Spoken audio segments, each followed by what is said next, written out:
두 분이 좀 소개해 주실 만한 좀 다른 나라에 좀 눈여겨볼 만한 그런 종목들이 있을까요? 사실 뭐 이제 저희는 ADS, ADR 이렇게 증권가에서는 얘기를 하고요. 기본적으로는 그냥 쉽게 투자자들한테 얘기하려면 이제 해외 기업이 미국에 상장을 시킨다. 그래서 미국 투자자들이 사실은 그러니까 달러 베이스로 투자를 편리하게 할 수 있도록 미국 시장에 미국 규정에 맞춰서 미국 통화로 거래를 하게 만들어 놓은 기업, 그러니까 회사들의 주식인데 이런 것들이 지금 중국 같은 경우에는 그러니까 ADR로 상장돼서 거래되는 종목들이 220여 개가 되고요. 그리고 ADS가 아니라 직상장 한 것까지 포함하면 최소 500개 이상의 글로벌 기업들이 미국에 상장돼 있어요. 그래서 뭐 대표적인 하나의 예로 이제 우리가 많이 우리나라에서는 음원을 멜론하고 뭐 있지? 하여튼 그런 걸 듣고 있지만 진이나 뭐 이런 게 있지만 예, 미국에서는 전 세계에서 가장 큰 회사가 스포티파이고 스포티파이는 사용자 수만 해도 3억 명, 지금 4억 명에 지금 가는 수준으로 가는 굉장히 큰 회사예요. 근데 그 회사도 미국 기업은 아니란 말이죠. 네덜란드 회사고.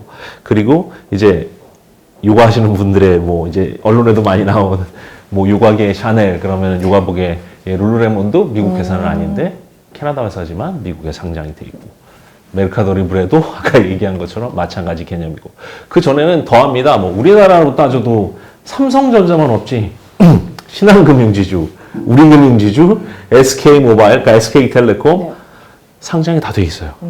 예, 그래서 그나마 이제 투자할 수 있는 것들이 달러로 굉장히 많다. 그래서 이제 저는 늘 말씀드리려고 하는 것 중에 하나는 거예요. 달러 그러면 미국이 아니라 미국 시장에 투자를 가장 많이 해야 되는 이유 중에 하나는 글로벌 시장, 글로벌 기업들이 대거 거기에 포진돼 있기 때문이고 그 글로벌 기업들이 단순히 미국 기업에만 국한되지 않는다.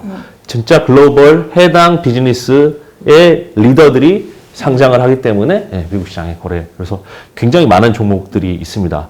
뭐 소개는 전 부장님 먼저 하나하나 이렇게 저희가 보고 있는 걸 해도 되지 않을까요? 일단 그러면 그 아까 말씀하신 것 중에 하나 살짝 정정하면 스포티파이는 스웨덴 네, 맞습니다. 네. 그리고 여러 정말 좋은 종목들이 많고요. 대표적인 게 이제 특히 뭐 민상무님이 특히 굉장히 좀 좋아하시고 많이 하셔서 성공한 기업 중에 하나가 이제 C그룹. 아까도 말씀드렸지만 싱가포르.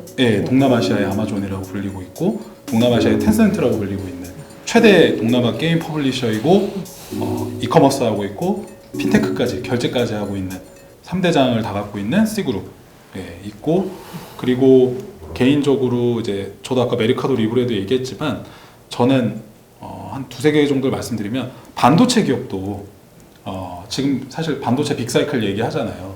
다 아시겠지만 대만의 TSMC를 다 아시거든요. 파운드리 글로벌 1위. 네. 그래서 TSMC도 대만에 상장돼 있기 때문에 대만을 주식을 거래할 수 있는 회사가 우리나라에 아마 삼성증권을 민상무님이 그걸 열고 오셨는데 아니, 굳이 삼성증권에 네. 이거 편집해주세요. 네. 근데 그걸 직접 다 여셨었는데 아마 그 외의 증권사들은 대만 주식을 현재 서비스하지 않거든요. 유안타가 있군요.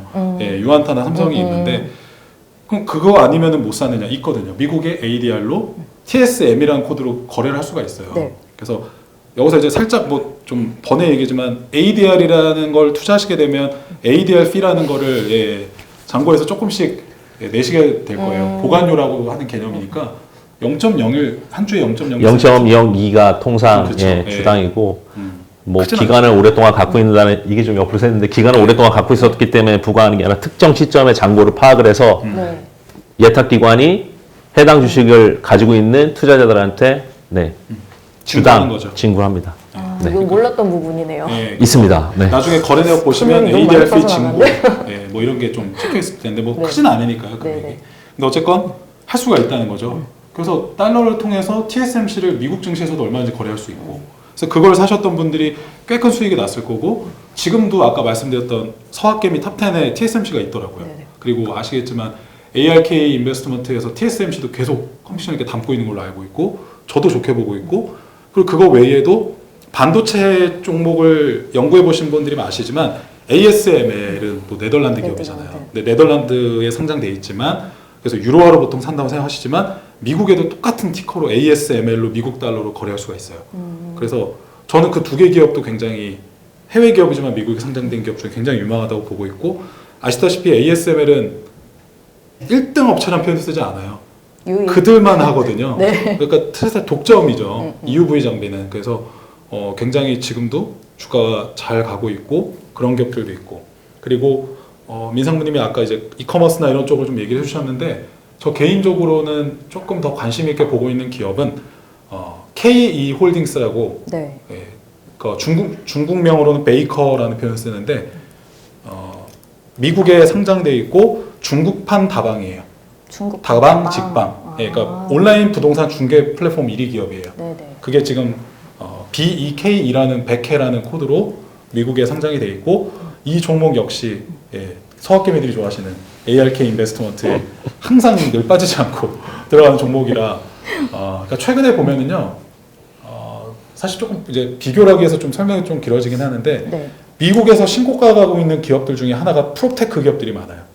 진로우나 레드핀이나 최근에 이제 상장한 오픈도어나 오픈도어는 아직 못 갔지만 그러니까 이게 아시다시피 지금 프롭테크 그러니까 잘 보시면 우리나라는 다방직방이나 뭐 호갱노노 이런 데 들어가면은 다 부동산 매물이 오픈돼 있죠. 네네. 아 특정 브랜드 얘기하면 안 돼요. 아니요. 새삼 재밌었어요. 아 네. 그 부동산 114 들어가면 다 나와 있고 심지어 내가 저 집을 보러 가기 위해서 잘 운이 좋으면 그 네이버 부동산에서 그 집의 매물 내부 사진도 다 첨부를 해놔서 볼 수가 있죠. 네. 근데 미국이나 중국은 그렇지 않거든요.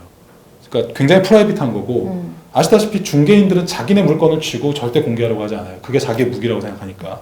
근데 미국의 진로우가 최초로 그걸 깨서 지금도 구글에다가 특정 주소를 치면은 진로우를 통해서 그 집에 대한 분석, 적정 가격, 뭐 적절한 임차, 그러니까 저 렌트비는 얼마, 뭐 그래서 얘네들 빅데이터를 돌려서 적절한 가격은 얼마입니다까지가 나와요.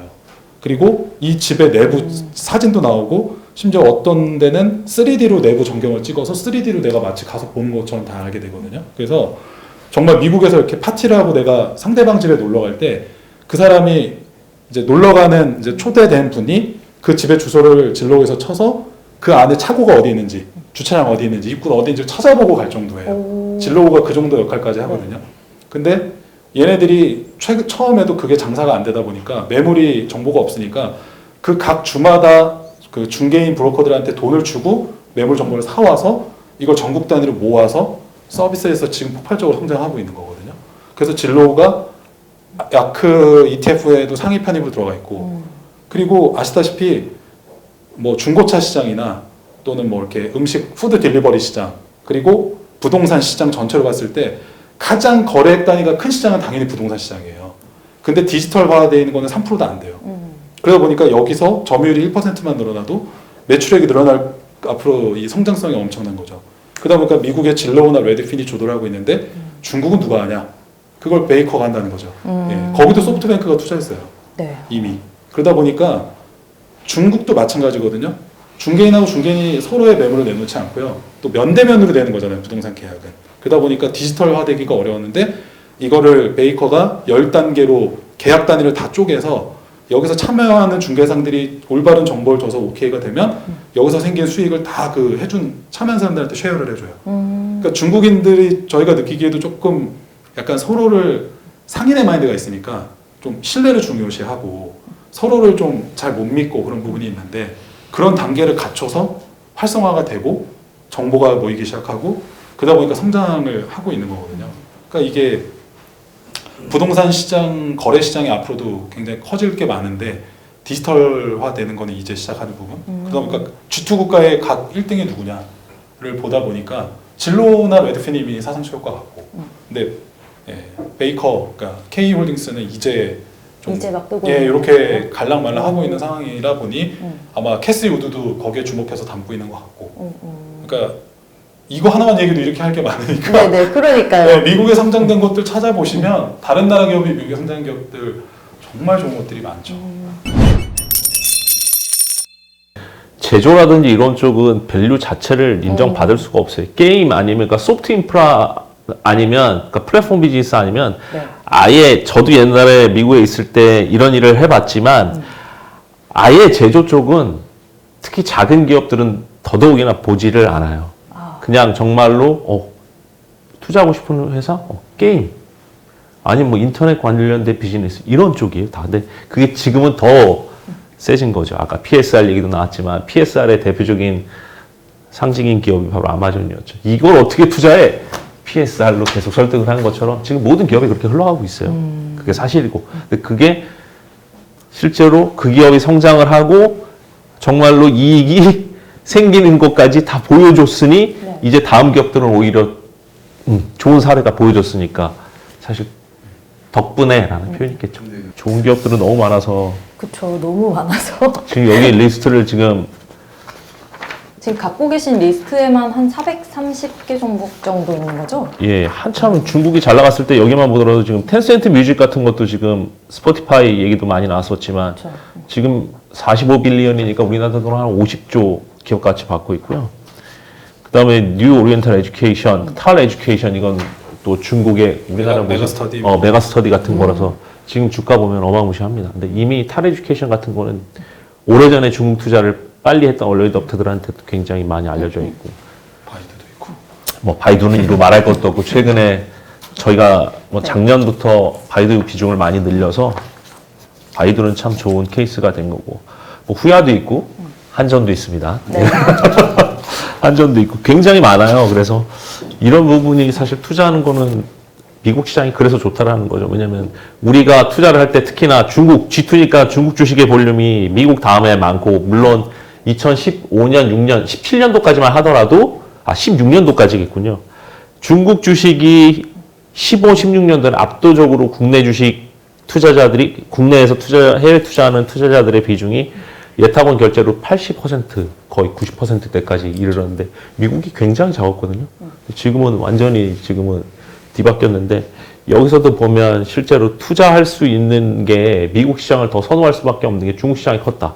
근데 방금 얘기한 기업들이 사실은 중국에 성장하고 있는 기업들이 우리가 투자할 수 있는 홍콩 거래소나 아니면 상해 후광통이나 성강통에서 살 수 없는 종목들 또한 있기 때문에 예, 미국 시장이 그래서 굉장히 투자를 할 수 있는 게 해외 기업들이 상장하고 투자할 수 있는 게 굉장히 좋다. 그런 것도 있어요. 해외 기업에 관심이 갈 때마다 매번 그 나라 화폐로 바꿔서 거래하기도 힘든 일인데 사실 달러 하나만으로 그 세계 각국의 유망한 그런 기업들의 주식을 살 수 있다는 게 미국 주식의 큰 메리트가 아닌가 싶습니다. 네.